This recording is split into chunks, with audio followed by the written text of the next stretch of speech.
팔자가 사나운 년. 넌 내가 끊긴 팔자야. 어머님, 제발요. 여긴 장례식장이에요. 시어머니의 손이 서진의 머리채를 움켜잡았습니다. 어디서 말대꾸야. 태를 끊는 팔자 주제에 우리 집안에 붙어서 뭐 하려고. 이제 친정 엄마조차도 없네. 이쯤에서 나가야지. 죽은 어머니 앞에서 조문객들이 지켜보는 가운데 벌어진 일이었습니다. 시어머니의 고함이 빈소를 가득 채웠습니다. 이것이 서진의 결혼 생활의 끝이었습니다. 하지만 서진은 아직 몰랐습니다. 이 치욕의 순간이 그녀 인생 최대의 전환점이 될 거라는 것을요. 이야기 시작 전에 구독과 좋아요와 함께 어디에서 보고 계신지도 댓글로 남겨주세요. 그곳에 행복이 가득하길 바랍니다. 오늘은 윤서진의 결혼식 날이었습니다. 하얀 웨딩드레스를 입은 서진의 얼굴에는 수줍은 미소가 번지고 있었습니다. 28배 나이에 만난 사랑, 그것도 중견 재벌가의 장남 김민호와의 결혼이었으니까요. 서진은 가슴 깊은 곳에서 올라오는 설렘을 애써 가라앉히며 식장 입구에 섰습니다. 하지만 식장 안쪽 신랑 측 하객석의 분위기는 사뭇 달랐습니다. 저 신부가 그 유명한 시장통 처자라며 어머 정말 세경홀딩스 며느리가 그런 집 딸이라니. 민호 씨 어머님 속이 얼마나 쓰리시겠어. 작은 목소리들이 속삭임처럼 퍼져나갔습니다. 신랑 측 하객들은 하나같이 명품 핸드백을 들고 고급 한복을 차려입은 상류층 사람들이었습니다. 그들의 시선은 신부 서진을 위아래로 훑으며 품평하듯 바라보고 있었죠. 신부 대기실에서는 서진의 어머니 고미자 여사가 딸의 드레스 자락을 조심스럽게 정리해주고 있었습니다. 서진아, 긴장되지? 네, 엄마. 근데 엄마 괜찮으세요? 얼굴이 안 좋아 보이는데. 고미자 여사는 딸의 걱정을 손사래로 털어냈습니다. 평생 시장에서 생선 장사를 하며 거친 손으로 딸 하나 키워온 어머니였습니다. 그 손은 지금도 생선 비늘 자국이 남아 있었고 얼굴엔 세월의 주름이 깊게 패여 있었죠. 괜찮아. 오늘은 우리 딸 결혼식인데 엄마가 이래서야 되겠니? 그나저나 서진아, 시댁 어른들한테 잘해드려야 한다. 알았지? 엄마 걱정 마세요. 전 정말 열심히 할 거예요. 서진은 어머니의 손을 꼭 잡았습니다. 그 손이 얼마나 거칠고 또 얼마나 따뜻한지 서진은 누구보다 잘 알고 있었습니다. 식장 본식이 시작되었습니다. 주례 선생님의 축사가 이어지는 동안 신랑 어머니 이영숙 여사의 표정은 점점 굳어져 갔습니다. 60대 초반의 이영숙 여사는 명품 한복에 다이아몬드 브로치를 달고 있었습니다. 세경홀딩스 회장 부인으로서의 위엄을 한껏 뽐내는 차림이었죠. 하지만 그녀의 입가엔 미소가 없었습니다. 사랑으로 맺어진 두 사람이. 주례 선생님의 말이 이어질 때 이영숙 여사는 옆자리의 남편에게 작게 속삭였습니다. 여보, 저것 봐요. 신부 쪽 하객들 좀 보세요. 죄다 시장 사람들이잖아요. 여보, 오늘은 아들 결혼식이니 그냥. 내가 뭐라고 했습니까? 민호가 제정신이 아니라고요. 이영숙 여사의 눈빛엔 차가운 거부감이 서려 있었습니다. 아들이 사랑한다고 우겨서 어쩔 수 없이 허락한 결혼이었습니다. 하지만 마음속으론 단 한 번도 인정한 적이 없었죠. 식이 끝나고 피로연이 시작되었습니다. 어머님, 아버님 인사드려요. 서진은 공손하게 고개를 숙였습니다. 하지만 시어머니 이영숙 여사의 반응은 냉담했습니다. 그래요. 고생했어요. 딱 한마디였습니다. 그것도 시선은 엉뚱한 곳을 향한 채였죠. 옆에 있던 신랑 민호가 어색하게 웃으며 분위기를 풀어보려 했습니다. 어머니, 서진이가 인사드리는데. 알았어, 알았다니까. 하객들한테 인사나 다니세요. 이영숙 여사는 아들의 말을 자르며 자리를 떠났습니다. 서진은 그 뒷모습을 바라보며 가슴 한편이 서늘해지는 걸 느꼈습니다. 하지만 곧 고개를 저었습니다. 괜찮아. 시간이 지나면 어머님도 마음을 열어주실 거야. 그렇게 스스로를 다독이며 서진은 피로 연장을 돌아다녔습니다. 결혼식이 끝나고 며칠 후 신혼집으로 이사하는 날이었습니다. 민호는 서진에게 약속했었습니다. 본가와는 떨어진 곳에 신혼집을 마련하겠다고요. 하지만 막상 도착한 곳은 시댁 본가 바로 옆 건물이었습니다. 여보, 여기가 우리 집이에요? 어머니가 우리 가까이 있어야 한다고 해서. 미안해, 서진아. 민호의 목소리엔 미안함이 섞여 있었습니다. 하지만 이미 엎질러진 물이었죠. 서진은 아무 말 없이 짐을 들고 집 안으로 들어갔습니다. 집안은 생각보다 소박했습니다. 아니, 소박하다기보단 검소했습니다. 시댁 본가의 화려한 인테리어와는 너무나 대조적이었죠. 낡은 소파, 오래된 식탁, 심지어 벽지도 곳곳이 해진 상태였습니다. 민호 씨, 이 집은 어머니가 준비하신 거야. 젊은 사람들은 검소하게 살아야 한다고 하셔서. 서진은 더 이상 묻지 않았습니다. 창밖으로 보이는 시댁 본가의 웅장한 저택이 눈에 들어왔습니다. 정원엔 분수대가 있었고 현관엔 수입차 2대가 나란히 서 있었습니다. 바로 그때 초인종이 울렸습니다. 서진 씨 계세요? 문을 열자 시어머니 이영숙 여사가 서 있었습니다. 그녀는 집안을 휙 둘러보더니 고개를 끄덕였습니다. 집은 마음에 들어요? 아, 네. 어머님, 감사합니다. 그래요. 젊은 사람들이 처음부터 좋은 데서 살면 버릇 없어져요. 고생 좀 해봐야 정신을 차리죠. 이영숙 여사의 말투는 냉랭했습니다. 그녀는 서진의 대답도 기다리지 않고 말을 이었습니다. 그리고 서진 씨, 내일부터 본가에 아침 문안 드리러 오세요. 매일 아침 7시까지요. 알겠죠? 네. 아, 네. 알겠습니다, 어머님. 그럼 들어가 보세요. 앞으로 잘해야 할 텐데. 이영숙 여사는 그 말을 남기고 돌아섰습니다. 서진은 굳게 닫힌 문을 바라보며 한참을 서 있었습니다. 그날 밤 서진은 잠을 이루지 못했습니다. 옆에서 골아떨어진 남편의 얼굴을 바라보며 생각했습니다. 괜찮아. 나만 노력하면 돼. 시간이 지나면 분명 가족이 될 수 있을 거야. 하지만 서진은 아직 몰랐습니다. 앞으로 펼쳐질 긴 시련을, 그리고 그 끝에 기다리고 있을 놀라운 반전을 말이죠. 결혼 후 한 달이 지났습니다. 서진은 매일 아침 7시 시댁 본가 문을 두드렸습니다. 문안 인사를 드리러 가는 길이었죠. 처음엔 남편 민호도 함께 갔지만 일주일도 안 돼서 민호는 출근 준비를 핑계로 빠지기 시작했습니다. 여보, 미안해. 오늘 아침 회의가 있어서. 당신 혼자 다녀와. 응, 알았어요. 괜찮아요. 서진은 혼자 본가로 향했습니다. 이른 아침 공기는 차가웠고 본가의 거대한 현관문은 더 차갑게 느껴졌습니다. 어머님, 아버님, 안녕하세요.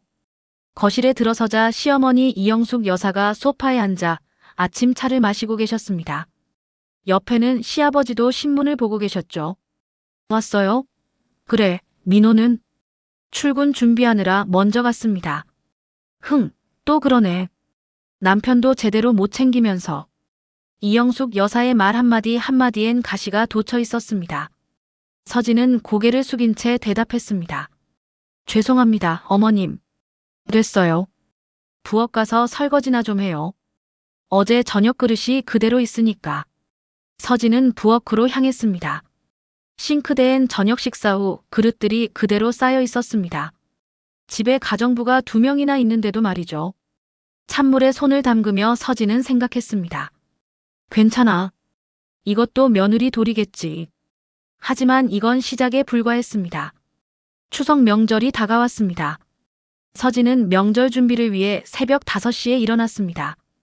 뭔가 부엌엔 이미 음식 재료들이 산더미처럼 쌓여 있었죠. 서진 씨, 왔어요? 저 나물부터 다듬어요. 그리고 전 부칠 재료도 손질하고. 시어머니의 지시가 떨어졌습니다. 서진은 묵묵히 앞치마를 두르고 일을 시작했습니다. 시간이 흘러 오전 10시쯤 되었을 때였습니다. 거실에서 웃음소리가 들려왔습니다. 살짝 고개를 내밀어 보니 시댁 식구들이 모두 소파에 앉아 TV를 보고 있었습니다. 남편 민호도 시누이도 심지어 시어머니까지도 편하게 앉아서 명절 특집 프로그램을 보며 웃고 있었습니다. 어머, 재미있네. 서진 씨, 차 좀 가져와요. 시어머니의 목소리가 들렸습니다. 서진은 손에 묻은 밀가루를 닦고 차를 준비했습니다. 여기 있습니다, 어머님. 그래요? 아, 그리고 전 부치는 거 불 좀 약하게 해요. 타면 어떡해요? 네, 알겠습니다. 서진이 다시 부엌으로 돌아가려는데 신우이가 한마디 거들었습니다. 언니 힘들지 않아요? 얼굴이 피곤해 보이는데. 26살의 신우이 김수진은 겉으로는 친절한 척했지만 눈빛은 차가웠습니다. 괜찮아요. 그래도 오빠가 왜 도와주지도 않는 거예요? 오빠 가서 언니 좀 도와줘요. 아니야, 괜찮아. 서진이가 알아서 잘하고 있어. 민호는 TV에서 눈을 떼지도 않은 채 대답했습니다. 신우이는 피식 웃으며 다시 TV를 봤습니다. 오빠가 왜 언니 같은 사람이랑 결혼했는지 모르겠어요. 진짜. 작은 목소리였지만 서진의 귀엔 또렷하게 들렸습니다. 서진은 아무 말 없이 부엌으로 돌아갔습니다. 명절이 끝난 후 며칠 뒤였습니다. 시어머니 이영숙 여사가 오랜 친구들과 점심 약속이 있다며 서진을 불렀습니다. 서진 씨, 오늘 나 따라 나와요. 네. 어디 가시는데요? 그냥 따라오라니까요. 말이 많아. 서진은 영문도 모른 채 시어머니를 따라 나섰습니다. 도착한 곳은 강남의 고급 한정식 집이었습니다. 식당 안엔 이영숙 여사의 친구들이 이미 모여 있었습니다. 모두 비슷한 연배의 재벌가 부인들이었죠. 어머, 영숙 씨 오셨네. 이분이 그 유명한 며느리. 맞아요. 우리 며느리예요. 이영숙 여사는 마지못한 듯 서진을 소개했습니다. 친구들의 시선이 일제히 서진에게 쏠렸습니다. 어머, 그런데 생각보다 얌전하게 생겼네요. 얌전한 게 아니라 원래 그런 집안 애들이 조용하죠. 이영숙 여사의 말에 친구들이 웃음을 터뜨렸습니다. 서진은 얼굴이 화끈거렸지만 참았습니다. 식사가 시작되고 메뉴를 고르는 시간이었습니다. 서진 씨는 뭐 먹고 싶어요? 한 부인이 물었습니다. 서진이 메뉴판을 보려는 순간 이영숙 여사가 가로막았습니다. 괜찮아요. 쟤는 아무거나 잘 먹으니까. 우리끼리 정해요. 그래요? 그럼 우리 평소처럼 특선 코스로 할까요? 그러죠. 서진의 의견은 묻지도 않았습니다. 서진은 그저 고개를 숙이고 앉아 있을 뿐이었습니다. 식사 중에 대화가 이어졌습니다. 그런데 영숙 씨, 며느리 친정이 어디라고 했죠? 친정이요? 시장통이에요, 시장통. 어머니가 거기서 생선 장사하시거든요. 어머나, 정말요? 그런데 어떻게 민호 씨랑? 그러게 말이에요. 우리 민호가 정신을 잃은 거죠, 뭐. 친구들 사이에서 웃음이 터져 나왔습니다. 서진은 손에 쥔 수저를 꽉 움켜쥐었습니다. 손등에 핏줄이 퍼렇게 섰습니다. 아이고, 그래도 며느리가 착하게 생겨서 다행이네요. 착한 게 밥 먹여주나요? 집안이 맞아야죠, 집안이. 이영숙 여사는 서진이 바로 옆에 앉아 있는데도 거리낌 없이 말을 이었습니다. 요새 애 낳으라고 재촉하고 있는데 그것도 잘 안 되네요. 아이고, 그럼 큰일인데. 빨리 손주 봐야죠. 서진은 더 이상 참을 수가 없었습니다. 하지만 이 자리에서 일어날 수도 없었습니다. 그저 고개를 숙인 채 눈물을 삼켜야 했습니다. 식사가 끝나고 집으로 돌아오는 차 안에서였습니다. 서진 씨. 네, 어머님. 오늘 우리 친구들 앞에서 괜찮았어요? 네. 그래요. 앞으로도 이런 자리 많을 테니까 익숙해지세요. 며느리 노릇이란 게 원래 그런 거예요. 서진은 대답하지 않았습니다. 차창 밖을 바라보며 눈물을 참았습니다. 그날 밤 서진은 홀로 욕실 거울 앞에 섰습니다. 거울 속 자신의 얼굴을 보며 억지로 미소를 지어봤습니다. 괜찮아. 나만 참으면 돼. 언젠간 가족이 될 수 있을 거야. 하지만 거울 속 미소는 너무나 슬퍼 보였습니다. 서진은 그날 밤 베개를 적시며 울었습니다. 남편 민호는 옆에서 골아떨어져 있었고 서진의 흐느낌은 아무도 듣지 못했습니다. 결혼한 지 3년이 흘렀습니다. 서진은 여전히 매일 아침 시댁본가에 문안 인사를 드렸고 명절이면 혼자 부엌을 지켰습니다. 하지만 시어머니의 태도는 나아지기는커녕 점점 더 차가워졌습니다. 이유는 단 하나였습니다. 아이가 생기지 않았기 때문이었죠. 서진아, 병원은 다녀왔니? 어느 날 아침 시어머니가 물었습니다. 서진은 고개를 끄덕였습니다. 네, 어머님. 다녀왔습니다. 그래서? 뭐래? 의사 선생님이 저도 민호 씨도 이상 없다고 하셨습니다. 이상이 없다고. 시어머니의 목소리가 높아졌습니다. 그녀는 탁자를 손바닥으로 탁 쳤습니다. 이상이 없으면 왜 애가 안 생기는데? 3년이야, 3년. 다른 집 며느리들은 벌써 둘째까지 낳았어. 죄송합니다, 어머님. 죄송하긴. 이게 다 내 탓이야. 분명히 내 사주에 문제가 있는 거라고. 서진은 할 말이 없었습니다. 병원에서는 아무 이상이 없다고 했지만 시어머니는 믿으려 하지 않았습니다. 며칠 후 서진은 시댁본가 거실에서 이상한 광경을 목격했습니다. 무난 인사를 드리러 갔더니 거실 한가운데 낯선 여자가 앉아 있었습니다. 50대쯤 되어 보이는 그 여자는 붉은 치마 저고리를 입고 방울과 북을 앞에 놓고 있었습니다. 어머님, 저분은 신경 쓰지 말고 저리 가 있어. 시어머니의 차가운 목소리였습니다. 서진이 물러나 있는 사이 그 여자가 입을 열었습니다. 부인, 제가 며느리 사주를 보니 말이죠. 그래서요? 뭐가 문제예요? 며느리 사주가 시댁을 누르는 기운이 있습니다. 특히 자식 복이 막혀 있어요. 역시 그렇군요. 제가 봐도 뭔가 이상하다 싶었어요. 시어머니의 목소리엔 기쁨마저 섞여 있었습니다. 자신의 의심이 맞았다는 듯이 말이죠. 그럼 어떻게 해야 하나요? 일단 구슬해서 나쁜 기운을 풀어야 합니다. 그리고 이 부적을 며느리 방에 붙이시고요. 무속인은 노란 부적을 꺼내 시어머니에게 건넸습니다. 시어머니는 그것을 받아들며 고개를 끄덕였습니다. 서진은 구석에서 그 모습을 지켜보며 가슴이 무너지는 것 같았습니다. 병원에서 아무 이상 없다고 했는데도 시어머니는 미신을 더 믿는 것이었습니다. 그날 밤 서진이 신혼집으로 돌아왔을 때였습니다. 방문을 여는 순간 이상한 냄새가 났습니다. 안방을 들어서니 벽 곳곳에 노란 부적이 붙어 있었습니다. 이게 뭐야? 서진은 부적을 떼어내려다 멈췄습니다. 시어머니가 붙인 것이 분명했으니까요. 떼어냈다가는 또 무슨 말을 들을지 뻔했습니다. 바로 그때 남편 민호가 퇴근해서 들어왔습니다. 여보, 당신 이거 봤어요? 방에 이게 뭐예요? 서진이 부적을 가리키며 물었습니다. 민호는 잠깐 부적을 보더니 시선을 피했습니다. 아, 그거. 어머니가 붙이신 거야. 그걸 알아요. 근데 왜 이런 걸 우리 방에? 서진아. 민호가 서진의 말을 끊었습니다. 그의 목소리는 피곤해 보였습니다. 어머니가 걱정하시는 거야. 우리 결혼한 지 3년이나 됐는데 애가 없으니까. 하지만 병원에서 이상 없다고 했잖아요. 그래도 어머니 마음을 이해해줘. 그냥 내버려둬. 민호는 그 말을 남기고 욕실로 들어가 버렸습니다. 서진은 홀로 노란 부적들을 바라보며 서 있었습니다. 그날 이후 상황은 더 악화되었습니다. 남편 민호는 회사 일이 바쁘다는 핑계로 집에 늦게 들어오기 시작했습니다. 저녁 10시가 넘어 들어오는 날이 많아졌고 주말에도 골프 약속이 있다며 집을 비웠습니다. 그리고 서진과 같은 방을 쓰는 것조차 피하기 시작했습니다. 여보, 오늘은 거실에서 잘게. 내일 아침 일찍 회의가 있어서. 또요? 지난주에도 그러셨잖아요. 미안해. 요새 회사 일이 너무 많아서. 민호는 이불을 들고 거실로 나가버렸습니다.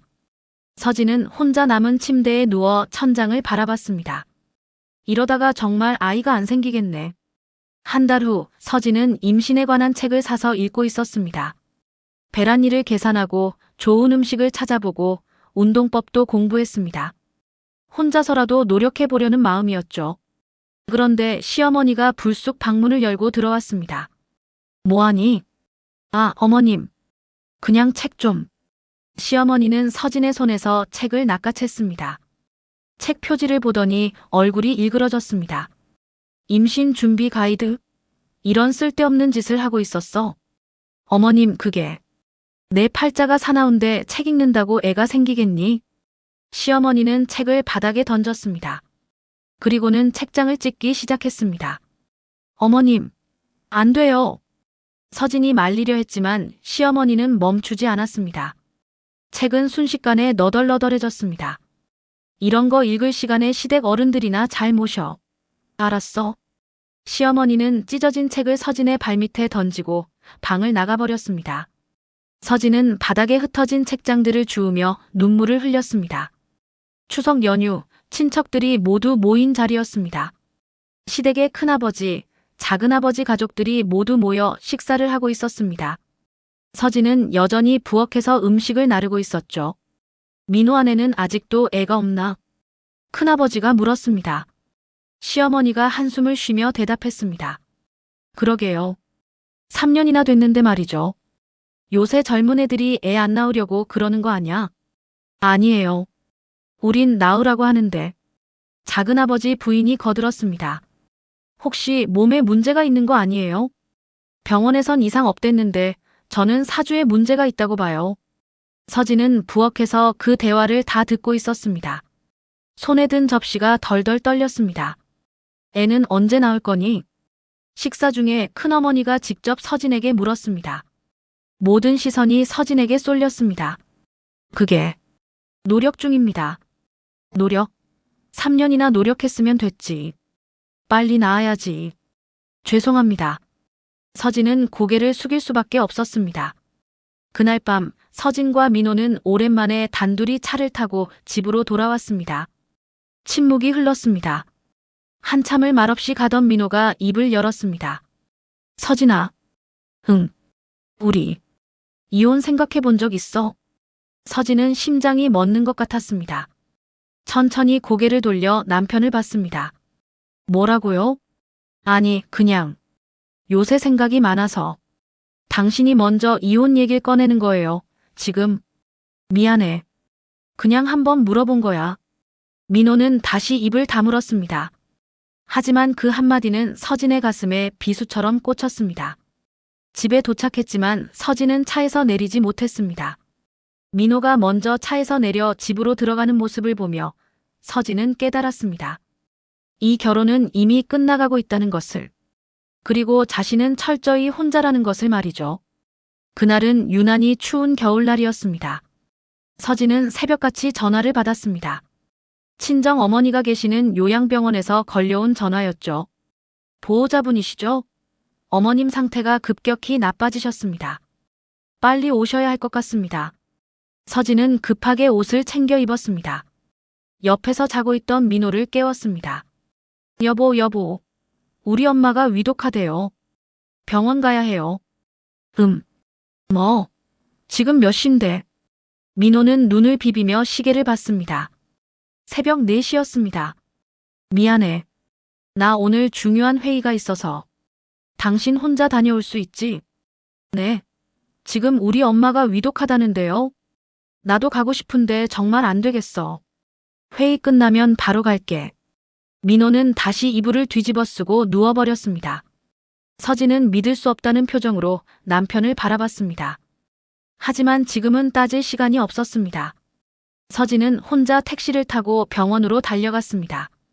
병원에 도착했을 때 어머니는 산소호흡기를 쓰고 계셨습니다. 엄마, 저예요. 서진이 어머니의 손을 잡았습니다. 어머니의 손은 차갑고 말랐습니다. 평생 거친 일을 하시며 서진을 키워주신 그 손이었습니다. 서진아. 어머니가 가느다란 목소리로 말했습니다. 네, 엄마. 여기 있어요. 미안하다. 엄마가 너한테. 엄마, 무슨 말씀을 그렇게 하세요? 괜찮아요. 내가 알아야 할 게 있어. 어머니는 무언가 말하려다 숨이 가빠졌습니다. 의료진이 급히 달려왔습니다. 보호자분, 잠시 밖으로 나가 계셔야겠습니다. 서진은 밖으로 나와 복도에 주저앉았습니다. 1시간쯤 지났을까 의사 선생님이 나왔습니다. 유가족분이시죠? 네. 우리 엄마는 최선을 다했지만 조금 전에 돌아가셨습니다. 조의를 표합니다. 서진의 눈앞이 캄캄해졌습니다. 어머니가 마지막으로 하려던 말은 무엇이었을까요? 이제 영영 들을 수 없게 되었습니다. 장례식은 소박하게 치러졌습니다. 병원 장례식장의 작은 빈소였습니다. 어머니가 평생 일하셨던 시장 사람들이 조문을 왔습니다. 서진아, 힘내라. 내 어머니 정말 좋은 분이셨는데. 고미자 언니, 진짜 고생 많이 하셨는데. 어쩌면 좋아. 시장 아주머니들은 눈물을 훔치며 서진을 위로했습니다. 서진은 상주로서 그분들께 절을 올렸습니다. 하지만 시댁에서는 아무도 오지 않았습니다. 서진은 민호에게 전화를 걸었습니다. 여보, 우리 엄마 돌아가셨어요. 그래, 미안해. 내가 곧 갈게. 하지만 민호는 오지 않았습니다. 회의가 길어진다는 문자만 보내왔을 뿐이죠. 시어머니에게도 연락을 드렸습니다. 어머님, 저희 어머니가 돌아가셨습니다. 그래요? 알았어요. 전화는 그것으로 끝이었습니다. 조문을 오시겠다는 말도 위로의 말도 없었습니다. 장례 이틀째 되는 날이었습니다. 서진은 혼자서 조문객들을 맞이하고 있었습니다. 지친 얼굴로 절을 받고 차를 내드리고 있었죠. 그때 장례식장 입구가 열렸습니다. 시어머니 이영숙 여사가 들어왔습니다. 혼자였습니다. 민호도 시아버지도 함께 오지 않았습니다. 어머님. 서진이 일어나 인사를 하려는데 시어머니의 표정이 심상치 않았습니다. 어머님, 와주셔서 감사합니다. 그래요. 시어머니는 짧게 대답하고는 빈소를 둘러봤습니다.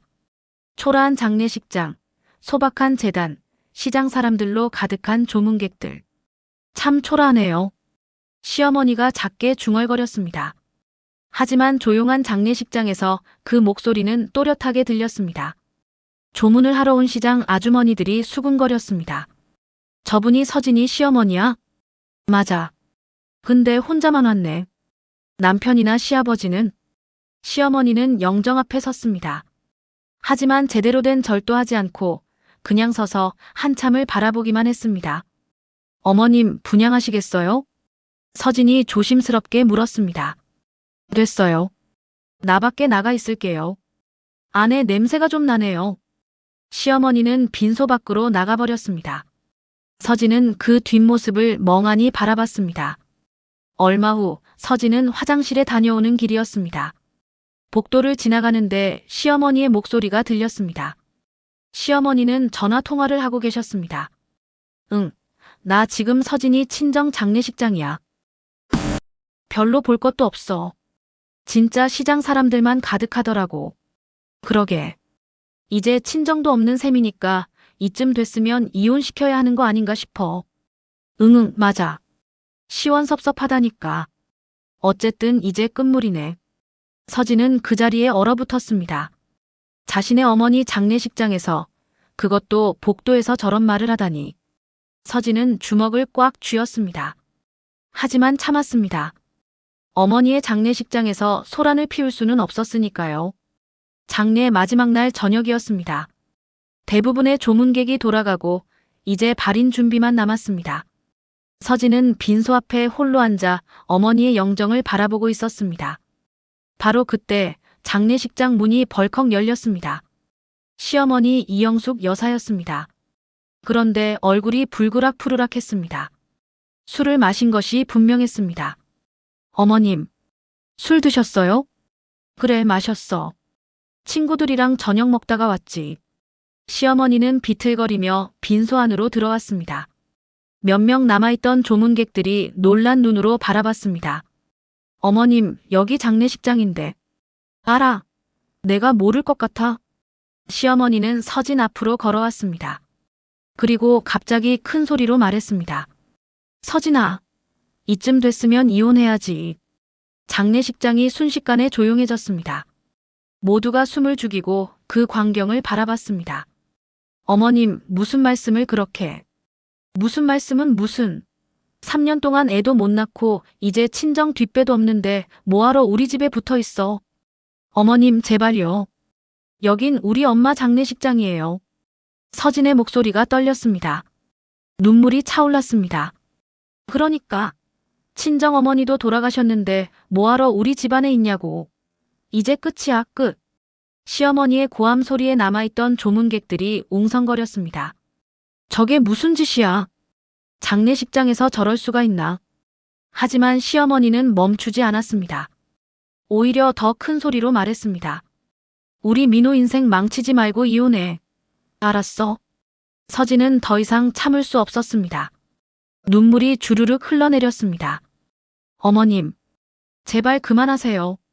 하지만 서진의 애원은 시어머니의 귀에 들어가지 않았습니다. 그리고 다음 순간 상상도 못할 일이 벌어졌습니다. 시어머니의 손이 서진의 머리채를 움켜잡았습니다. 서진은 비명을 지르며 비틀거렸습니다. 장례식장 안에 있던 사람들이 모두 놀라 자리에서 일어났습니다. 어머님, 안 돼요. 서진이 시어머니의 손을 잡고 떼어내려 했지만 소용없었습니다. 시어머니의 힘은 생각보다 셌습니다. 내가 우리 민호 인생 망쳤어. 팔자가 사나운 년. 어머님, 제발요. 여긴 장례식장이에요. 장례식장이면 어때? 너 같은 년은 여기서 쫓겨나야 해. 시어머니는 서진의 머리채를 잡은 채 마구 흔들었습니다. 서진의 머리핀이 바닥에 떨어졌고 단정하게 묶었던 머리가 흐트러졌습니다. 누가 좀 말려요. 시장 아주머니 한 분이 소리쳤습니다. 몇몇 사람들이 달려와 시어머니를 말렸습니다.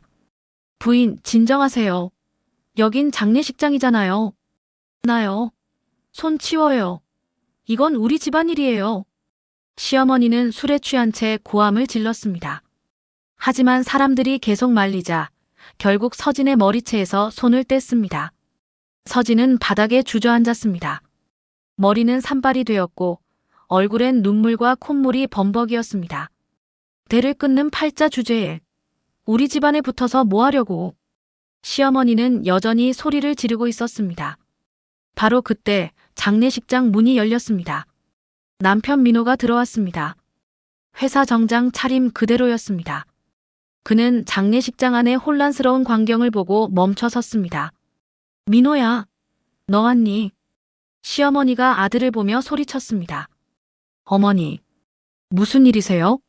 무슨 일은 무슨 일이야? 이 며느리하고 당장 이혼해. 민호는 바닥에 주저앉은 서진을 봤습니다. 흐트러진 머리, 눈물 범벅인 얼굴, 떨리는 어깨. 서진은 남편을 올려다봤습니다. 눈빛으로 애원했습니다. 제발 말려줘요. 제발. 하지만 민호는 고개를 돌렸습니다. 그는 어머니 쪽으로 다가가며 작게 말했습니다.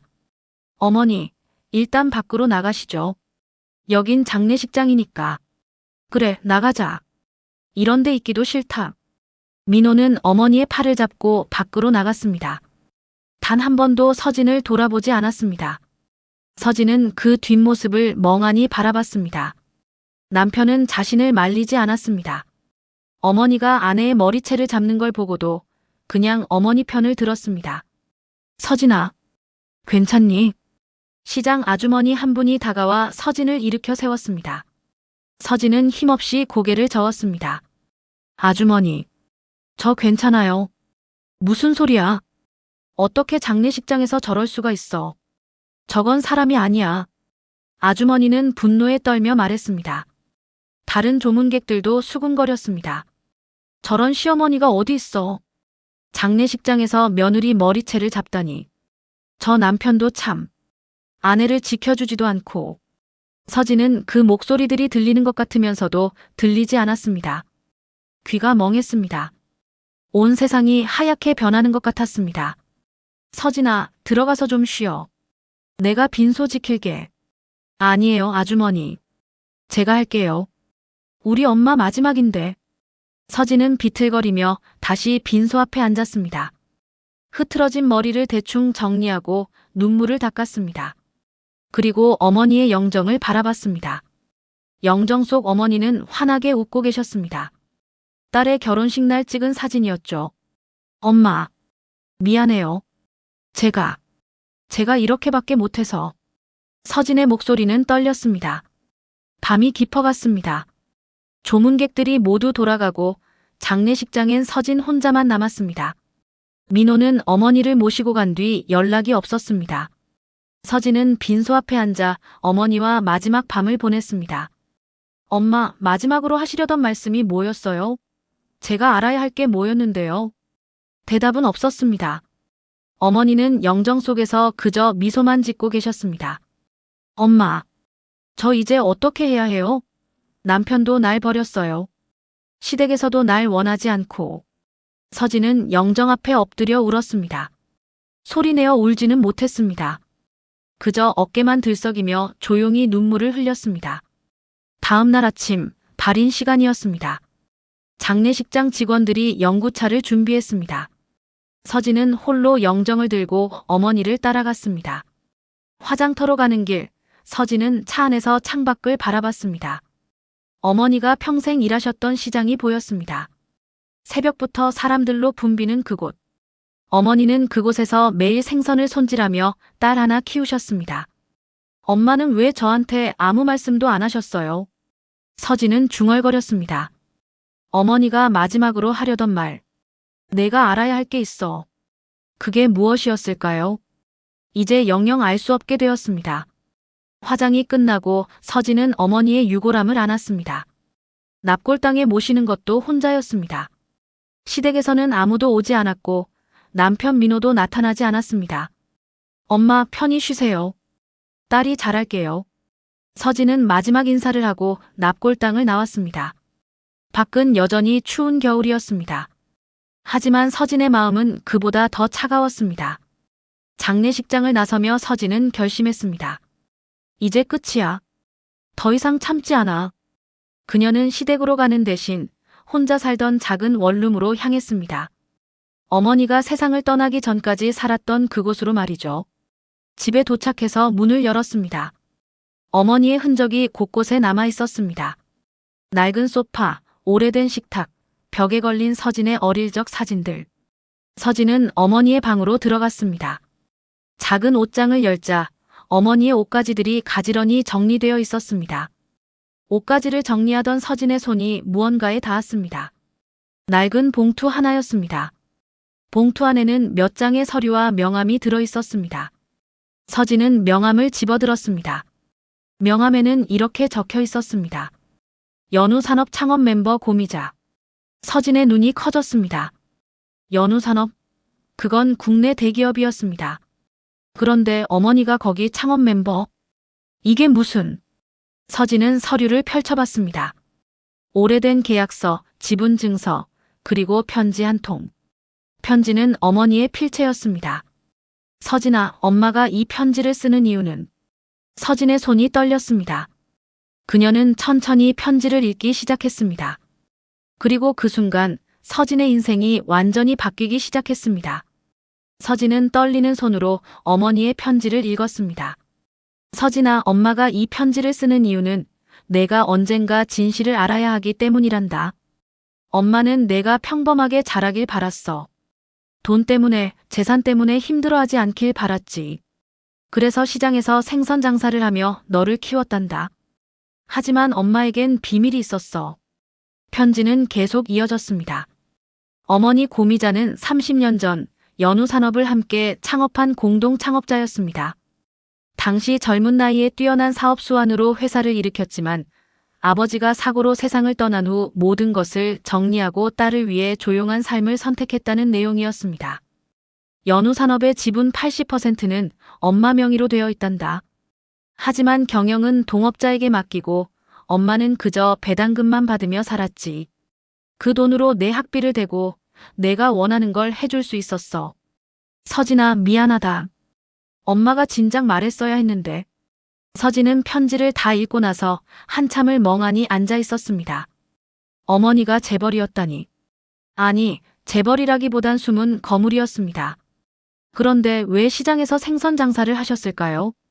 편지 마지막 부분에 답이 있었습니다. 엄마는 내가 돈 때문에 사람들에게 이용당하지 않길 바랐어. 평범하게, 진심으로 사랑하는 사람을 만나길 바랐단다. 그래서 숨기고 살았어. 하지만 이제 엄마가 없다면 넌 혼자 강해져야 해. 이 모든 걸 내게 남긴다. 잘 쓰렴, 우리 딸. 서진의 눈에서 눈물이 흘렀습니다. 어머니는 딸을 위해 모든 걸 포기하셨습니다. 화려한 삶, 편안한 삶을 버리고 시장 한 구석에서 딸 하나만 바라보며 사셨습니다. 엄마, 왜 말 안 하셨어요? 서진은 편지를 가슴에 안고 울었습니다. 며칠 후 서진은 남편 민호를 만났습니다. 약속 장소는 조용한 카페였습니다. 민호는 이미 와서 앉아 있었습니다. 왔어? 응. 서진은 민호 맞은편에 앉았습니다. 두 사람 사이엔 차가운 침묵이 흘렀습니다. 서진아, 저번 일은 정말 미안해. 민호가 먼저 입을 열었습니다. 어머니가 술을 드셔서 본인도 기억을 잘 못하시더라고. 기억을 못해요? 서진은 차갑게 웃었습니다. 그럼 내 머리채를 잡은 것도 기억 못하시겠네요? 서진아, 당신도 거기 있었잖아요. 근데 날 말리지도 않았죠. 민호는 할 말이 없었습니다. 고개를 숙인 채 커피만 바라봤습니다. 서진은 가방에서 서류 봉투를 꺼냈습니다. 그리고 민호 앞에 놓았습니다. 이게 뭔데? 이혼 서류요. 민호는 놀란 눈으로 서진을 봤습니다. 갑자기 이게 무슨? 당신도 원했잖아요. 3년 동안 애도 안 생기고 이제 내 친정도 없으니까. 서진의 목소리는 담담했습니다. 감정이 실리지 않은 차가운 목소리였습니다. 서진아, 나는 그런 뜻으로. 어머님 말씀이 맞아요. 대를 끊는 팔자인가 봐요. 그러니까 당신 인생 망치기 전에 떠날게요. 서진아. 민호가 서진의 손을 잡으려 했습니다. 하지만 서진은 손을 뿌리쳤습니다. 손 치워요. 이제 우린 남이에요. 정말 이혼하고 싶어? 민호가 물었습니다. 서진은 고개를 끄덕였습니다. 네. 당신도 편할 거예요. 민호는 한참을 고민하다가 입을 열었습니다. 알았어. 그게 너한테 나을지도 모르겠다. 서진은 그 말에 웃음이 나왔습니다. 쓴웃음이었습니다. 역시 당신도 그렇게 생각했구나. 나한테 나을 거라고. 서진아, 그게 아니라. 됐어요. 서류에 사인만 해주세요. 위자료도 재산분할도 필요 없어요. 서진은 펜을 민호에게 건넸습니다. 민호는 망설이다가 펜을 받았습니다. 그리고 이혼 서류에 사인을 했습니다. 서진은 그 모습을 담담하게 바라봤습니다. 3년 전 결혼 서류에 사인하던 날이 떠올랐습니다. 그때는 행복했었는데 이제는 이렇게 끝이 나는구나. 그럼 나갈게요. 서진은 자리에서 일어났습니다. 서진아, 앞으로 어떻게 살 거야? 민호가 물었습니다. 걱정하는 목소리였습니다. 하지만 이미 늦었습니다. 그건 당신이 걱정할 일이 아니에요. 잘 사세요, 민호 씨. 서진은 돌아서서 카페를 나갔습니다. 뒤돌아보지 않았습니다. 밖으로 나오니 차가운 바람이 불었습니다. 서진은 깊게 숨을 들이쉬었습니다. 이제 시작이야. 그날 저녁 서진은 어머니의 방에서 서류들을 정리했습니다. 연우산업의 지분 증서, 부동산 등기부, 예금 통장 내역서. 어머니가 남긴 재산은 생각했던 것보다 훨씬 많았습니다. 서진은 어머니의 오래된 일기장도 발견했습니다. 조심스럽게 펼쳐봤습니다. 서진이가 오늘 학교에서 상을 받았다. 우리 딸이 이렇게 자라서 엄마는 정말 행복해. 비록 시장에서 일하지만 서진이만 건강하고 행복하면 그걸로 좋게. 서진이가 대학에 합격했다. 좋은 대학에 좋은 과에. 엄마는 딸이 자랑스러워. 이제 조금만 더 있으면 서진이가 좋은 사람 만나서 행복하게 살 거야. 서진이가 결혼한다고 한다. 재벌집 아들이라던데. 엄마는 걱정이 된다. 돈 때문에 힘들어하지 않을까. 그래도 서진이가 좋아하니까 응원해줘야지. 일기를 읽으며 서진은 또 눈물을 흘렸습니다. 어머니는 항상 딸만 생각하셨습니다. 자신의 행복보다 자신의 편안함보다 오직 딸의 행복만을 바라셨습니다. 엄마, 이제 떳떳하게 살게요. 엄마가 남겨주신 것 잘 쓸게요. 서진은 일기장을 덮고 거울 앞에 섰습니다. 거울 속에 자신을 바라봤습니다. 3년 동안 시댁에 치여 살면서 초라해진 자신의 모습이 보였습니다.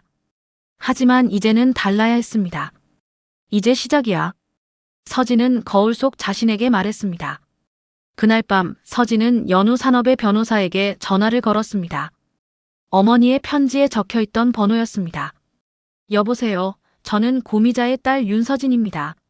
아, 서진 씨. 기다리고 있었습니다. 어머님께서 만약을 대비해서 저에게 당부를 해두셨거든요. 네. 제가 어머니한테 물려받은 것들을 확인하고 싶은데요. 그럼 내일 사무실로 오시겠습니까? 자세히 설명해 드리겠습니다. 네, 그러겠습니다. 전화를 끊고 서진은 창밖을 바라봤습니다. 밤하늘엔 별이 총총히 박혀 있었습니다. 어머니가 좋아하시던 별들이었습니다. 엄마, 지켜봐 주세요. 딸이 이제 강해질게요. 서진의 눈빛이 달라지고 있었습니다. 더 이상 눈물도 두려움도 없었습니다. 그녀의 조용한 복수가 시작되려 하고 있었습니다. 일주일 후 서진은 연우 산업본사를 찾았습니다. 서울 강남구 테헤랄로에 위치한 20층 규모의 건물이었습니다. 유리로 된 외관이 햇빛을 받아 반짝이고 있었죠. 윤서진 씨 맞으시죠?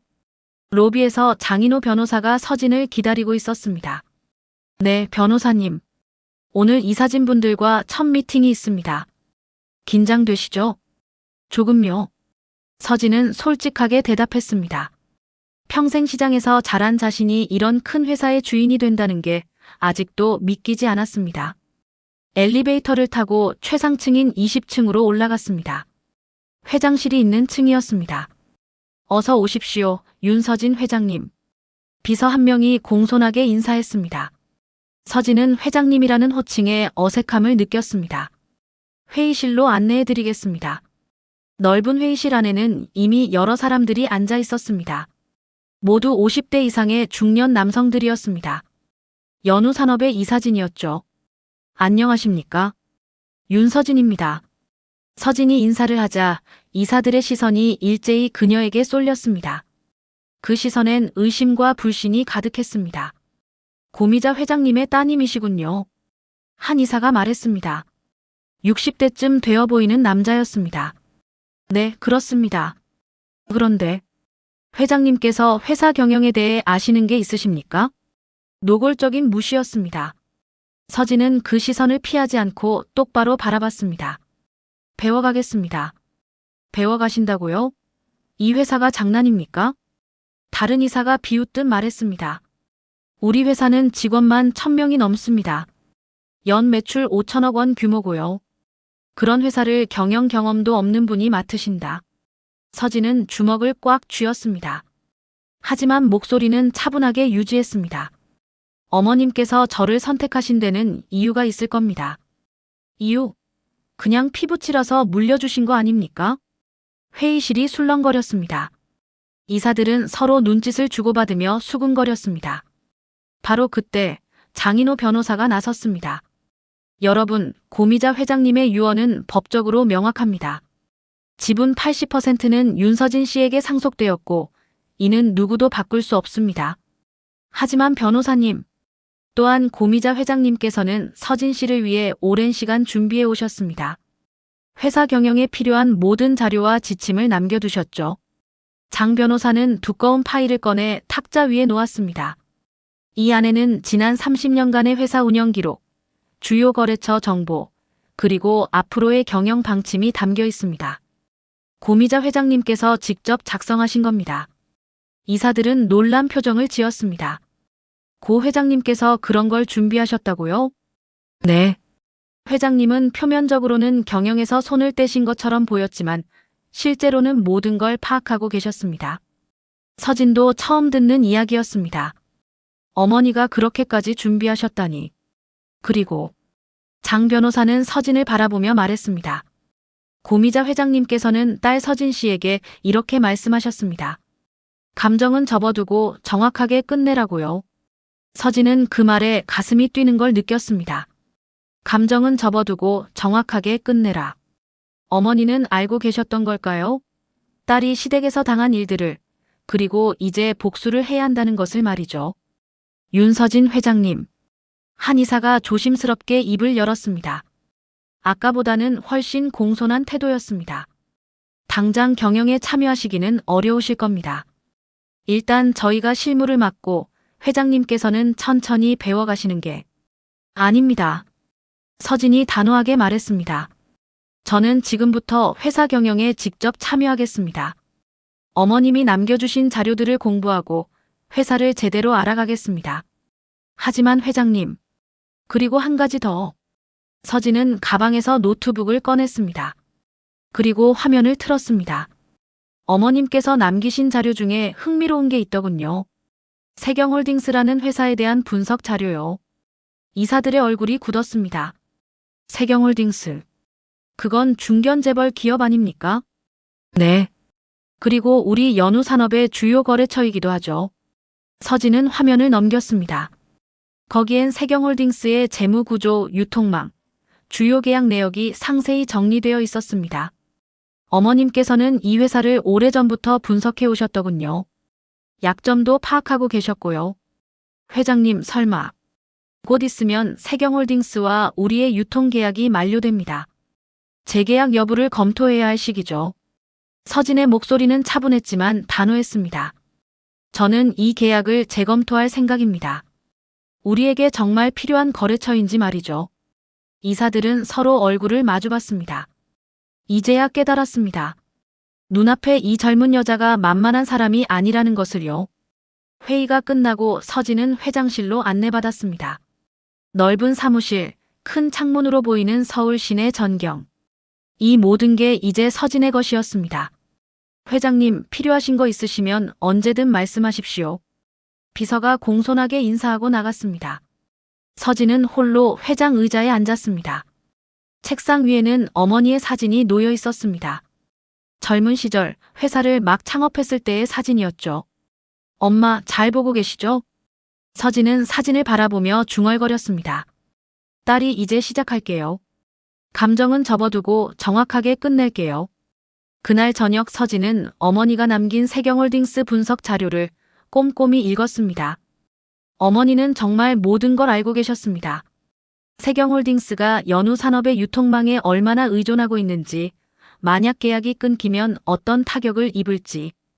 이영숙 씨, 이제 제 차례예요. 서진은 노트북을 닫으며 창밖을 바라봤습니다. 밤하늘의 별들이 반짝이고 있었습니다. 어머니가 딸을 위해 준비해둔 무기들. 이제 그것을 사용할 시간이었습니다.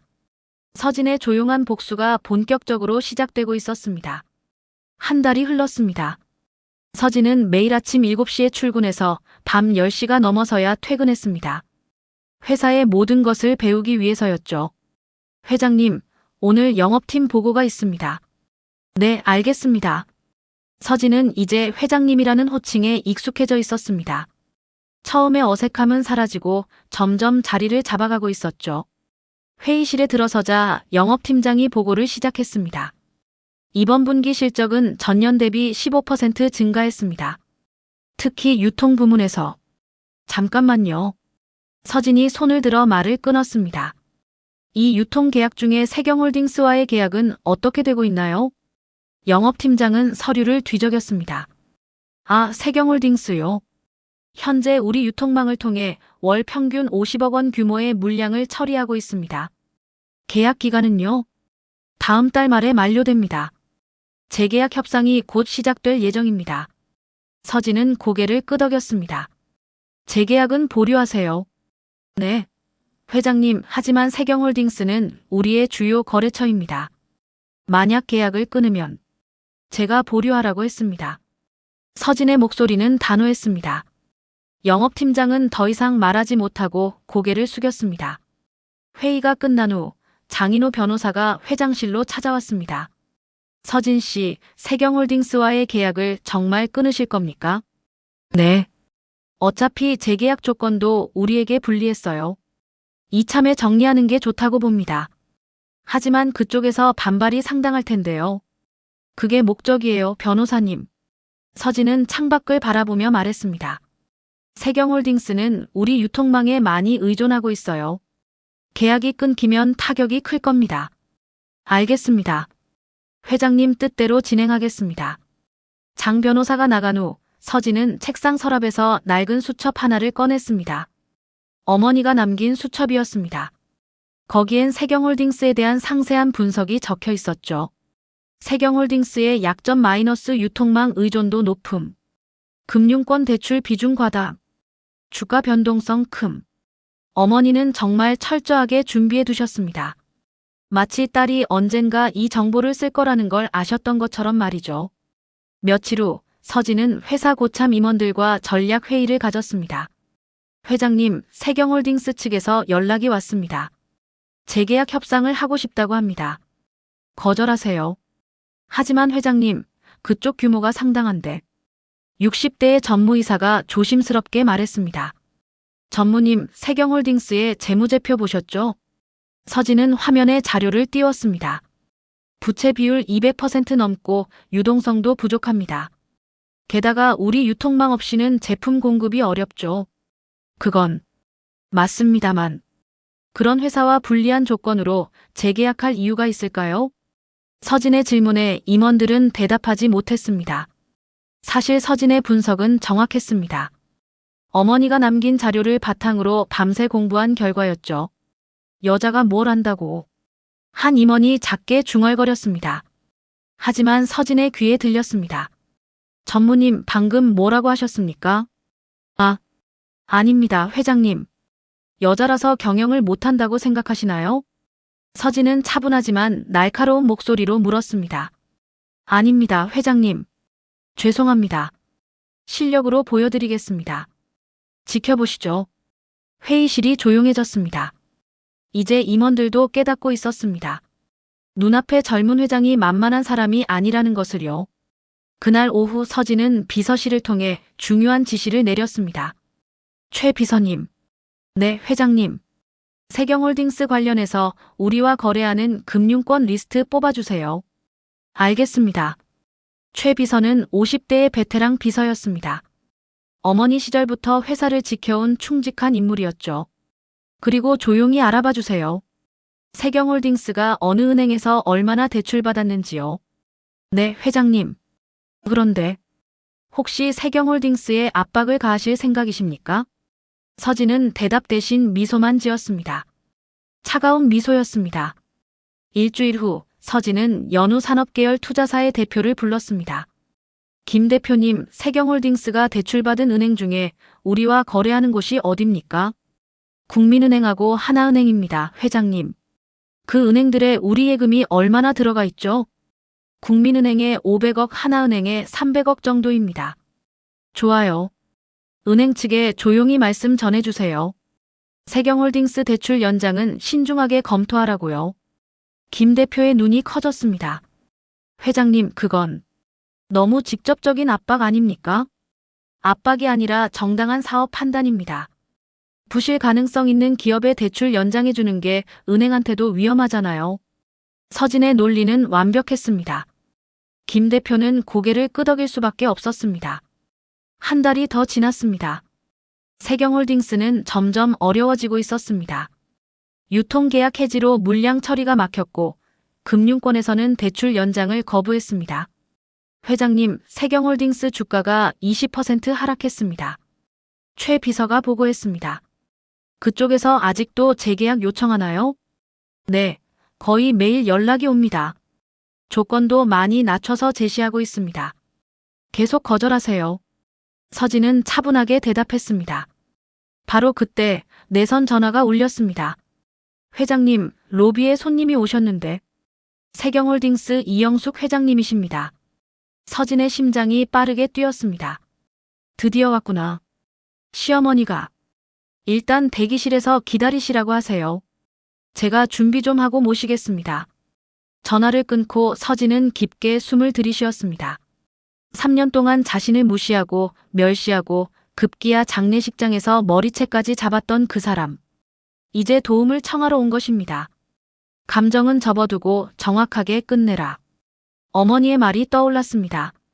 서진은 거울을 보며 머리를 정돈했습니다. 단정한 정장, 깔끔하게 넘긴 머리. 이제 그녀는 더 이상 시장통 딸이 아니었습니다. 연우산업의 회장이었습니다. 최 비서님, 이영숙 회장님을 회장실로 안내해 주세요. 네, 알겠습니다. 서진은 회장 의자에 앉아 서류를 정리했습니다. 손이 떨리지 않았습니다. 마음도 흔들리지 않았습니다.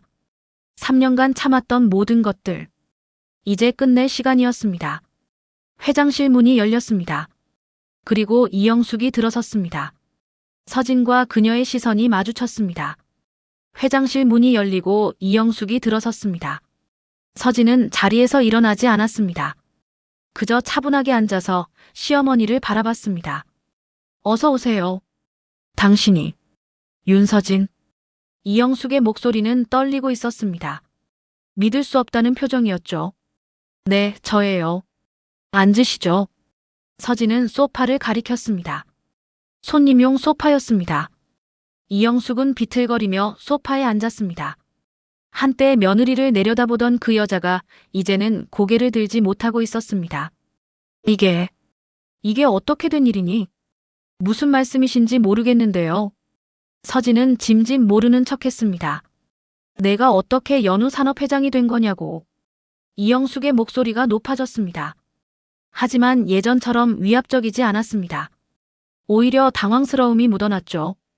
어머님, 아니 이영숙 회장님. 서진은 차갑게 호칭을 바꿨습니다. 저는 제 어머니로부터 이 회사를 물려받았습니다. 정당하게요. 내 어머니가 시장에서 생선 장사하던 그 사람이. 네. 그 어머니가 이 회사의 공동 창업자셨습니다. 이영숙은 입을 다물지 못했습니다. 그런데 무슨 일로 오셨는지 여쭤봐도 될까요? 서진의 목소리는 차분했지만 냉랭했습니다. 그게 우리 회사 말이야. 이영숙은 말을 잇지 못했습니다. 자존심이 허락하지 않았지만 지금은 급한 상황이었습니다. 세경홀딩스 말씀이신가요? 그래. 우리 회사가 요즘 좀 어려운데 내가 유통계약을 끊어버려서. 제가 끊은 게 아니라 재계약을 안 한 겁니다. 조건이 맞지 않아서요. 조건? 무슨 조건을 더 원하는데? 우리가 얼마나 양보했는데? 이영숙의 목소리가 떨렸습니다. 절박함이 묻어났습니다. 서진은 그 모습을 담담하게 바라봤습니다. 감정이 올라오는 걸 느꼈지만 억눌렀습니다. 감정은 접어두고 정확하게. 이 회장님, 저는 사업상 판단을 한 것뿐입니다. 개인적인 감정은 없습니다. 개인적인 감정이 없다고. 내가 지금 나한테 복수하는 거 아니야? 이영숙이 소리쳤습니다. 복수요? 서진은 처음으로 미소를 지었습니다. 차가운 미소였습니다. 제가 왜 복수를 해야 하죠? 저희는 이미 남이잖아요. 윤서진. 최 비서님. 서진은 내선 전화를 눌렀습니다. 네, 회장님. 손님께서 가시려나 봅니다. 배웅해드리세요. 윤서진. 잠깐만. 이영숙이 다급하게 소리쳤습니다. 하지만 서진은 이미 서류로 시선을 돌린 상태였습니다. 최 비서가 들어와 이영숙을 안내했습니다. 이쪽으로 나가시죠. 손 치워. 이영숙은 발버둥쳤지만 소용없었습니다. 결국 회장실 밖으로 나갈 수밖에 없었습니다. 문이 닫히고 서진은 혼자 남았습니다. 손이 떨렸습니다. 심장이 빠르게 뛰었습니다. 하지만 서진은 참았습니다. 이제 시작일 뿐이야. 그날 저녁 세경홀딩스에서는 긴급 임원회의가 열렸습니다. 회장님, 연우산업에서 계약 재개 불가 통보가 왔습니다. 그럼 다른 유통업체를 알아봐. 이영숙이 소리쳤습니다. 그게 다른 업체들도 우리 물량을 받으려 하지 않습니다. 연우산업만큼 큰 규모가 없어서. 은행은 어떻게 됐어? 국민은행에서 대출 연장 거절 통보가 왔습니다. 하나은행도 마찬가지고요. 왜? 이유는 명확히 말하지 않았지만 아무래도 연우산업 쪽 압력이 있었던 것 같습니다. 이영숙은 주먹으로 탁자를 쳤습니다. 윤서진. 그년이. 옆에 앉아있던 민호가 조심스럽게 물었습니다. 어머니, 서진이가 정말 연우산업 회장이라고요? 그래. 내 전처가 이제 우리보다 높은 자리에 앉았어. 민호는 믿을 수 없다는 표정이었습니다. 그럼 우리가 장례식장에서. 닥쳐. 그 얘기 꺼내지 마. 이영숙은 아들을 노려봤습니다. 며칠 후 세경홀딩스의 주가는 계속 떨어졌습니다. 회장님, 주가가 또 15% 하락했습니다. 투자자들이 불안해하고 있습니다. 유통망 문제가 해결 안 되면 큰일입니다.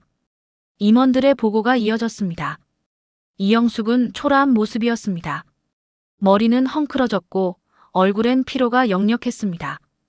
어머니, 이건 누군가 의도적으로 하는 것 같은데요. 민호가 말했습니다. 알아. 나도 알아. 윤서진 그년이 하는 짓이라고. 그럼 서진이한테 다시 가서. 내가 이미 갔었어. 그런데 그년이 날 쫓아냈다고. 이영숙의 목소리는 떨렸습니다. 분노와 굴욕감이 섞여 있었습니다. 어머니, 인맥을 총동원해 보시는 건 어떨까요? 벌써 다 해봤어. 근데 연우 산업회장이 누군지 아무도 몰라. 언론에도 안 나오고 비공개로 승계했대. 이영숙은 머리를 감싸 쥐었습니다. 한 달이 더 흘렀습니다. 세경홀딩스의 협력사들이 하나둘 이탈하기 시작했습니다. 회장님, 어사에서 계약 해지 통보했습니다. 비사도 마찬가지입니다. 시사는 대금 지급을 독촉하고 있습니다. 연이은 악재였습니다. 이게 다 무슨 일이야? 이영숙이 소리쳤습니다. 협력사들이 우리 재무 상태를 불안해하는 것 같습니다. 소문이 퍼진 모양입니다. 무슨 소문? 세경홀딩스가 곧 부도날 거라는. 이영숙은 힘없이 의자에 주저앉았습니다.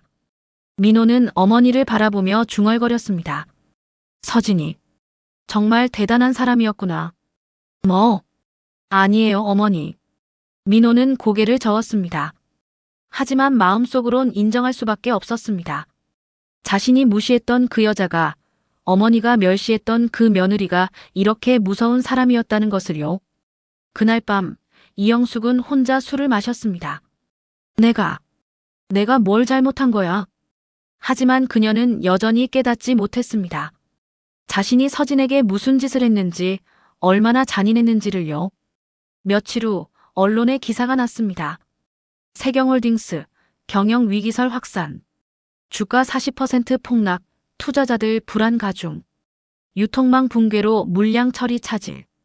이영숙은 신문을 보며 이를 갈았습니다. 윤서진, 내가 이렇게까지. 하지만 이제 선택지는 하나밖에 없었습니다. 여기서 연우 산업에 연락해. 윤서진 회장 면담 신청한다고. 네, 회장님. 하지만 지난번에도 거절당했는데 이번엔 다를 거야. 내가 직접 무릎 꿇을 테니까. 이영숙의 목소리는 떨렸습니다. 한때 세경홀딩스의 위풍당당한 회장이었던 그녀. 이제는 전 며느리 앞에 무릎 꿇어야 하는 처지가 된 것입니다. 일주일 후 이영숙은 다시 연우 산업을 찾았습니다. 이번에는 거절당하지 않았습니다. 서진이 면담을 허락했으니까요. 회장님, 세경홀딩스 이영숙 회장님 오셨습니다. 들어오시라고 하세요. 서진은 회장 의자에 앉아 창밖을 바라보고 있었습니다. 서울 시내가 한눈에 내려다 보이는 전망이었습니다. 문이 열리고 이영숙이 들어왔습니다. 한 달 전과는 완전히 다른 모습이었습니다. 초라한 옷차림, 헬쑥한 얼굴, 구부정한 어깨. 위풍당당하던 재벌가 회장의 모습은 찾아볼 수 없었습니다. 앉으시죠. 서진은 여전히 차분한 목소리로 말했습니다. 이영숙은 천천히 소파에 앉았습니다. 고개를 들지 못하고 바닥만 바라봤습니다. 무슨 일로 오셨나요? 서진이 물었습니다. 한참 동안 침묵이 흘렀습니다. 이영숙은 입을 열기가 힘들어 보였습니다. 도와줘. 겨우 나온 목소리는 떨리고 있었습니다. 뭘 도와드릴까요? 우리 회사. 제발 살려줘. 유통 계약만 다시 해주면. 이 회장님. 서진은 자리에서 일어나 창가로 걸어갔습니다. 제 머리채를 잡으실 때 이런 날이 올 줄 아셨나요? 이영숙의 얼굴이 하얗게 질렸습니다. 그건 내가 잘못했어. 정말 미안해. 장례식장에서요. 우리 엄마 장례식장에서 저한테 뭐라고 하셨죠? 서진의 목소리는 여전히 차분했지만 그 안에 차가움이 서려 있었습니다. 대를 끊는 팔자라고 하셨죠. 민호 인생 망친다고 하셨고요. 서진아. 아니, 회장님. 이영숙의 목소리가 떨렸습니다. 3년 동안 저를 어떻게 대하셨는지 기억하시나요? 시장 통딸이라고 조롱하시고 명절엔 혼자 일하게 하시고. 서진은 천천히 이영숙 쪽으로 걸어왔습니다. 점집 찾아다니시며 제 사주가 문제라고 하시고 제 방에 부적 붙이시고. 미안해. 정말 미안해.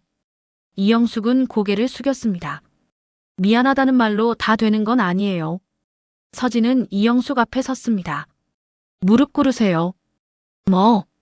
이영숙은 고개를 들어 서진을 봤습니다. 제 머리채를 잡으실 때처럼, 저를 무시하실 때처럼 그렇게 하시면 안 돼요. 진심으로 빌고 싶으시면 무릎 꿇으세요. 이영숙의 눈에서 눈물이 흘렀습니다. 회장님, 제발 무릎 꿇으라고 했습니다. 서진의 목소리는 단호했습니다. 이영숙은 떨리는 몸으로 천천히 무릎을 꿇었습니다. 한평생 남에게 고개 숙여본 적 없는 여자가 전 며느리 앞에 무릎을 꿇은 것입니다. 제발, 우리 회사 좀 살려줘. 이영숙은 울먹이며 말했습니다. 서진은 그 모습을 내려다봤습니다. 복수는 달콤했습니다. 하지만 동시에 슬펐습니다. 이 회장님. 서진은 자신의 책상으로 돌아가 앉았습니다. 제가 정말 원했던 건 이게 아니었어요. 저는 그냥 가족이 되고 싶었어요. 진짜 가족처럼요. 서진의 목소리가 떨렸습니다. 명절날 함께 웃고 아이 낳으면 함께 기뻐하고 그런 평범한 가족 말이에요. 이영숙는 아무 말도 하지 못했습니다. 근데 어머님은 저한테 그럴 기회조차 안 주셨죠. 처음부터 끝까지 저는 시장통 딸일 뿐이었어요. 서진아, 지금은 제 자리를 지킬 뿐이에요. 서진은 서류 하나를 꺼냈습니다. 세경홀딩스의 재무 상태 봤습니다. 솔직히 말씀드리면 저희랑 계약한다고 해도 회사 살리기 어려워요. 그럼. 하지만 도와드릴 수는 있습니다. 이영숙의 눈에 희망이 번졌습니다. 정말 조건이 있어요. 서진은 다른 서류를 내밀었습니다. 세경홀딩스 경영권 일부를 저희 연우산업에 넘기세요. 그리고 전문 경영인에게 실무를 맡기시고요. 그건 우리 가문의 회사인데 선택하세요. 회사를 지키고 싶으신가요? 아니면 자존심을 지키고 싶으신가요? 이영숙은 한참을 고민했습니다. 알았어. 그렇게 할게. 그리고 한 가지 더. 서진은 일어나 이영숙 앞으로 걸어갔습니다.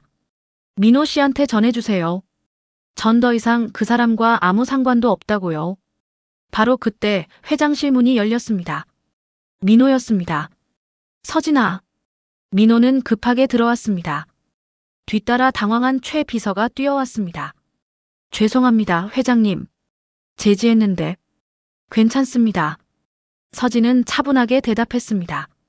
민호 씨, 무슨 일이세요? 서진아, 아니. 회장님. 민호는 서진을 바라봤습니다. 그리고 무릎 꿇은 어머니를 봤습니다. 제발 우리 어머니 좀 용서해줘. 내가 잘못했어. 내가 널 지켜주지 못했던 거. 이제 와서 그런 말씀 하시는 건가요? 서진은 차갑게 웃었습니다. 장례식장에서 절 외면하실 때, 어머니가 제 머리채 잡는 걸 보고만 계실 때, 그땐 왜 말 안 하셨어요? 미안해. 정말 미안해. 미안하다는 말은 이제 지겹습니다. 서진은 창밖을 바라봤습니다. 전 이제 윤서진 회장입니다. 민호 씨의 전처도 아니고 이 회장님의 며느리도 아니에요. 서진아. 최 비서님, 두 분 배웅해드리세요. 네, 회장님. 최 비서가 이영숙과 민호를 안내했습니다. 이영숙은 일어서며 마지막으로 서진을 봤습니다. 서진아. 정말 미안했다. 계약서는 내일 보내드리겠습니다. 검토하시고 서명해주세요. 서진은 돌아서서 창밖을 바라봤습니다. 두 사람이 나가고 문이 닫혔습니다. 서진은 혼자 남았습니다. 그제서야 눈물이 흘렀습니다. 하지만 슬픔의 눈물은 아니었습니다. 엄마 봤죠? 딸이 해냈어요. 서진은 하늘을 올려다봤습니다. 감정은 접어두고 정확하게 끝냈어요. 이제 떳떳해요. 창밖으로 석양이 지고 있었습니다. 서진은 책상으로 돌아가 서류를 정리했습니다. 내일도 회사 일이 기다리고 있었습니다. 복수는 끝났습니다. 하지만 서진의 인생은 이제 시작이었습니다. 더 이상 누구의 며느리도 누구의 아내도 아닌 윤서진 그 자체로 살아갈 인생이었습니다. 서진은 잔잔한 미소를 지으며 어머니의 사진을 바라봤습니다. 엄마 고마워요. 그리고 사랑해요. 연우산업회장실의 불빛은 밤늦도록 켜져 있었습니다. 새로운 시작을 준비하는 여자의 조용하고도 강인한 모습과 함께 말이죠.